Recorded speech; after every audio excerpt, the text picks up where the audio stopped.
Yo tout le monde, c'est le génie toulousain pour le débrief de ce match entre Montpellier et TFC les gars. On en a pris 3.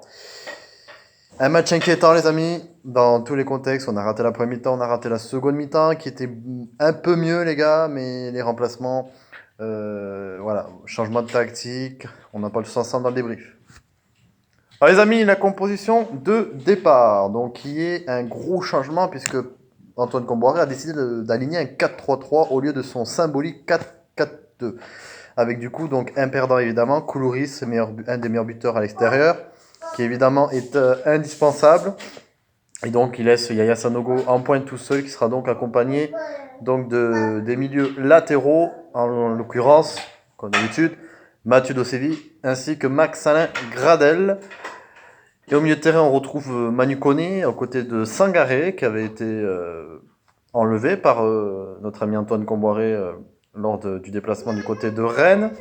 Et du coup, William vainqueur. Au niveau de la défense, les amis, un petit peu plus de nouveautés, notamment on le sait, il y a beaucoup d'absents, donc on se permet de faire de la nouveauté. Diarra, aligné d'entrée du côté de d'Izimat Mirin, on retrouve toujours Issa Gastila et Kelvin Amian sur son côté. Alors les premières minutes, les amis, on subit énormément. On prend un but, très joli but de notre ancien buteur Andy Delors, qui très rapidement a été décelé par la VAR. Pour un hors-jeu bien visible, on l'a vu notamment très tard en première mi-temps, lors de la deuxième mi-temps. À la mi-temps, pardon, on a pu le voir, cet hors-jeu. Mais ça a été un match, les amis, très brouillon. On a vraiment beaucoup subi. On n'a pas prouvé beaucoup de choses. Le milieu de terrain était absent. Ça a été très compliqué pour Manu Koné, qui était dans un milieu de terrain qui a été absent. Il y a eu un manque total de coordination entre le milieu offensif, la défense et l'attaque. Ça a été il y a eu un trou en fait entre la défense et l'attaque. Voilà, les milieux de terrain absents. Et on a beaucoup subi, on a su tenir, on a même cru pouvoir rentrer à la pause avec un 0-0 qui aurait pu nous permettre de pousser une grosse gueulante à la mi-temps pour revenir bien et espérer des changements très intéressants du côté de Comboiré. Et il a fallu qu'on prenne ce but à la 43e minute, les amis, à 2-3 minutes de la mi-temps. Ça a fait très très mal.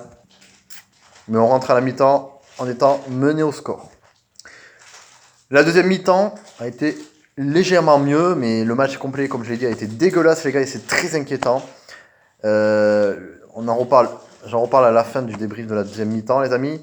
La deuxième mi-temps, donc on voit notamment un Koulouris qui rentre, enfin, je sais pas ce que j'ai avec Pascal Duprat, les amis.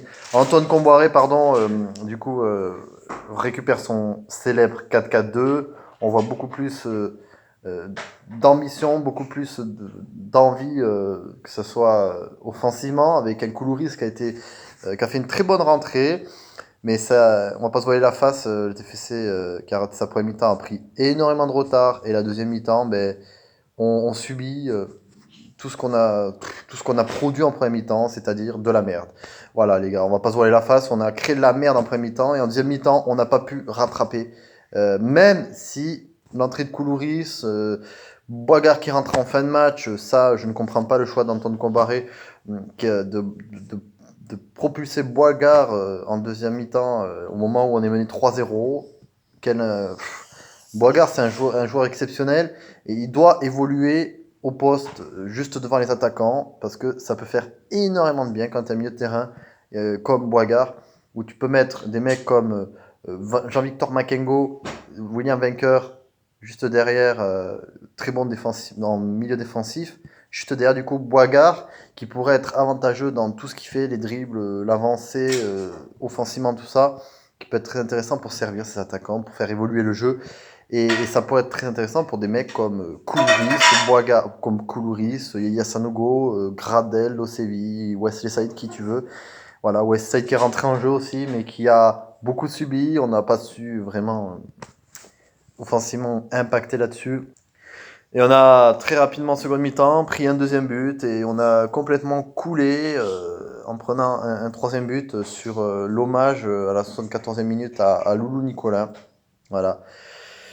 Ben, je peux dire que félicitations Montpellier parce que ben, pour nous, ça a été, on est passé complètement à côté de notre match. On n'a pas joué le match et Montpellier en a clairement profité.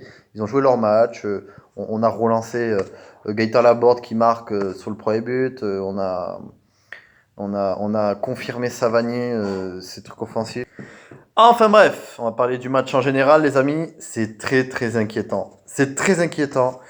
Et aujourd'hui, je pousse mon coup de gueule envers Olivier Sadran. Parce que, à l'heure actuelle, c'est toi qui as nommé Antoine Comboiré. C'est toi qui as fait en sorte à ce que on puisse rivaliser à la suite du départ d'Alain Casanova. C'est toi qui as tout fait. On rappelle quand même que tu as été un président qui a été capable de nous faire remonter en Ligue 1 après le problème qu'on a eu en National. C'est-à-dire que tu as énormément investi dans le TFC. Une fois qu'on est remonté en Ligue 1, tu as tout fait pour qu'on puisse travailler de façon à pouvoir à travailler sur de la longue durée en Ligue 1. On a même pu vivre des saisons exceptionnelles à l'image de la Ligue des Champions avec Eli Bob, à l'image de la Ligue Europa avec Alain Casanova. Et on a vécu des choses extraordinaires. Mais aujourd'hui, Olivier Sadran ne s'investit plus, dans un premier temps, au sein du club et délaisse tout à un guignol comme Jean-François Soucas et les autres, et Ali Rachedi, qui est à la retraite et qui pourtant est toujours présent au sein du centre de recrutement du TEF. Voilà, on nous a dit, il a pris sa retraite, c'est terminé, c'est Dominique Arribagé qui reprend. Pourtant, il propose toujours des joueurs, il recrute toujours pour le TFC. Est-ce que c'est normal d'imaginer une seule seconde que ce mec qui est à la retraite, qui a dit clairement, moi je suis président du TEF, aujourd'hui je dis clairement, tu dégages, on te veut plus. Mais comme je disais les amis, il y a un manque d'investissement, mais surtout, il y a un manque total de respect envers le futur du TFC, le passé pardon du TFC. Beto Marsico a longuement critiqué Olivier Sadran, il n'a aucune réaction. Il s'en bat les steaks. Beto Marsico, ça fait un certain temps qu'il dit moi je serais prêt à entraîner le TF, tout ça. Il lance des pics à Olivier Sadran. Olivier Sadran n'a aucune réaction, il s'en bat les steaks.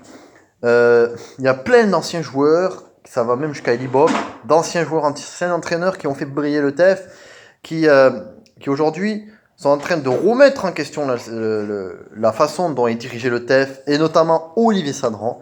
Il n'y a aucune réaction, il n'y a aucune remise en question. Il ne se passe rien au TFC.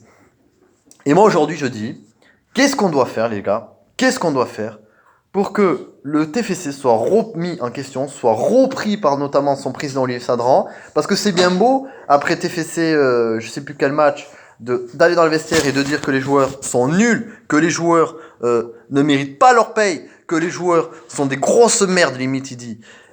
Mais d'avoir aucune réaction dans la communication, de n'avoir aucune réaction sur l'état du TFC, de ne pas protéger Alain Casanova face aux menaces de mort dans lesquelles il a été, voilà, on le laisse partir et voilà. Là aussi, encore une fois, il crache sur Alain Casanova. Alors certes, aujourd'hui, on a souhaité qu'il parte, il n'y a pas de souci. Mais il n'y a aucune réaction d'Olivier Sadran dans le contexte où monsieur Alain Casanova a été menacé de mort. Il s'en va et Olivier Sadran ne dit pas mais non mais reste et tout, c'est rien, on va retrouver le gars, ça va le calmer, tu vois. Non, on s'en bat les couilles. Il décide de se barrer, ben casse-toi. On n'essaye même pas de le retenir. Voilà. Donc aujourd'hui, moi je vous le dis, qu'est-ce qu'on doit faire pour sauver, non seulement sauver le club, mais en plus de ça, faire comprendre à monsieur Olivier Sadran que il y a du futur dans ce club, mais que le futur, il va passer par des anciens joueurs, anciens entraîneurs qui doivent revenir au sein du club. Moi, je vous le dis au jour d'aujourd'hui, ma vidéo elle est plus longue que prévu, parce qu'il y a une remise en question à faire. Moi, aujourd'hui, je vais vous dire qu'est-ce que, pour moi, vous pouvez réagir en commentaire, parce qu'évidemment, la situation est très grave, les amis, parce que là, on a changé d'entraîneur, et c'est toujours autant la merde, et là, je pense que cette fois-ci, outre voir remettre un entraîneur d'ici la fin de la saison pour essayer de sauver les meubles, ça m'étonnerait. Mais aujourd'hui, moi, je vais vous dire clairement ce que je pense qu'on se devrait de faire.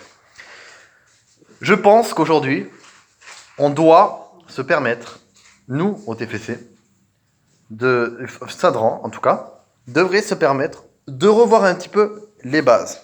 Aujourd'hui, je ne pense pas qu'on devrait revoir Beto Marsico. Je pense qu'on devrait signer un contrat, de dire à Antoine Comboiré, voilà, Antoine Comboiré, je ne pense pas qu'on doit faire dans la continuité avec lui. Je pense qu'une saison, et ça suffit. Je pense qu'Antoine Comboiré doit sauver les meubles. Mais derrière, il faut que, pour moi, on devrait remettre en question son poste. Je pense qu'on devrait mettre en place Beto Marseco dès la saison prochaine. Ça le remet en question lui aussi. Est-ce que tu es prêt tout ça à revenir et tout? Non, non, non. Mais je pense surtout, les amis, que l'on se doit de prendre Eli Bop à la place de Soukas. On doit prendre un vrai mec capable, aujourd'hui, proche du club, prêt à tout faire pour défendre les couleurs. Mais surtout, il faut qu'au TFC, il y ait une remise en question. Parce que quand je vois Montpellier, les amis, qu'est-ce qu'ils ont fait de plus que nous? Eh ben, le président, il est très proche du club. Il est sur le banc de touche lors des matchs. Il est très proche du club. Lorsqu'il recrute, il a une cellule de recrutement qui fait en sorte à faire comprendre aux joueurs, tu signes dans mon club, mais tu donnes tout pour mon club. Aujourd'hui, il n'y a personne d'Aribagé, d'Ali Rachidi qui fait venir des joueurs au TEF et qui leur dit, tu donnes tout pour le club. Personne, les amis. Et aujourd'hui, c'est ce qui nous fait couler. La plupart des joueurs qui viennent, ils essaient de tout donner, mais la plupart des joueurs, ils s'en battent les couilles, les amis. Moi, quand je vois cette saison, Max-Alain Gradel qui fait tout pour dégager et qui fait tout pour partir. Mais aujourd'hui, qu'est-ce qu'il prouve au TFC? Qu'est-ce qu'il prouve au TFC, Max-Alain Gradel? Quand je vois William Vainqueur qui... on nous dit, ouais, c'est un milieu de terrain qui doit faire plus. Aujourd'hui, qu'est-ce qu'il prouve au TFC? Et je peux faire une liste longue comme le bras. Aujourd'hui, il n'y a qu'un seul joueur qu'on a su recruter qui, pour l'instant, prouve des choses. Et ben, c'est notre ami Koulouris, les amis. Koulouris, ben, il prouve des choses. Et ensuite, il y a ceux qui ont connu les problèmes du TEF et qui veulent les combattre, à l'image de Yaya Sanogo. Yaya Sanogo, on sait que lui, aujourd'hui, il sait ce que vaut le club, il sait que le club peut descendre à n'importe quel moment, et qu'est-ce qu'il fait? Ben, il se bouge sur le terrain. Et jusqu'à maintenant, ben, s'il est bon et s'il revient en forme, c'est parce qu'il a compris qu'avant tout, s'il veut se sortir de ce mauvais pas de sa carrière, il faut absolument, les amis, qu'au TFC, ils réussissent à prouver des choses. Et ça, il l'a compris. Et c'est pour ça que maintenant, il est en train de se réveiller, le mec. Il y a les jeunes qui veulent toujours prouver plus pour montrer. Quentin Boigard, il sait ce que vaut le club. Il sait aujourd'hui, ce qu'il faut faire au club. Il sait qu'il faut tout donner pour sauver les meubles. Il le sait, Boigard. Pourtant, on lui donne très peu de confiance. Mais en tout cas, les amis, juste pour dire qu'aujourd'hui, il y a un problème au sein du TFC, mais surtout au sein de la direction du TEF. Moi, je vous ai dit aujourd'hui ce qu'on devrait faire. Maintenant, les gars, le problème qu'il y a aussi, c'est qu'il y a un manque. Et ça, Olivier Sadran, il est malin, il a compris. Comme ça, il peut rester entre amis. Il a compris. Il y a un manque officiel de supporters présents dans l'investissement du TFC. Je pense qu'il n'y a pas assez de supporters qui sont investis au TEF. Et ça, et là, il s'en sort bien parce qu'il sait que s'il commence à investir dans les supporters, il sait que derrière, ça va finir comme à Marseille, mais en moins grand. C'est-à-dire qu'il y aura des supporters qui vont venir au sein des bureaux du TEF et qui vont péter des gueules. Mais aujourd'hui, on ne peut pas le faire parce qu'il n'y a aucun investissement. Si on commence à investir les bureaux du TEF, c'est la police qui va intervenir. Voilà, on ne peut pas rentrer dans les bureaux comme ça et leur dire, taper sur la table et dire, faut vous dégager. Voilà, les amis. Gros coup de gueule envers la direction du TEF, en plus de ce débrief. Voilà, n'hésitez pas en commentaire, partagez un max cette vidéo, les gars. Il faut que ça bouge, tout simplement. Il faut que ça bouge. Il faut que cette vidéo fasse beaucoup parler d'elle et qu'on entende beaucoup tout ce que je viens de dire vis-à-vis de la direction du TEF, surtout vis-à-vis des anciens joueurs, parce que c'est aujourd'hui eux, les anciens joueurs, anciens entraîneurs, qui peuvent sauver ce Toulouse Football Club. On peut sauver nos couleurs en changeant la direction du TEF. À commencer par Soukas. Remettre en place la cellule de recrutement. Pourquoi pas refaire revenir notre ami Alain Casanova et lui donner un poste de recrutement. Il sera beaucoup moins au stadium s'il veut, mais au moins on peut dire, voilà, t'as reçu des menaces de mort et tout, bon, t'as bien vu, c'est des jeunes de 15 ans, bon bref, on s'en bat les couilles, c'est des mecs ça n'a rien à voir, c'est pas les Ignans qui l'ont menacé de mort, c'est des mecs, c'est des petits là, ils ont rien d'autre à foutre de leur journée, qui ont menacé de mort Alain Casanova. On s'en fout.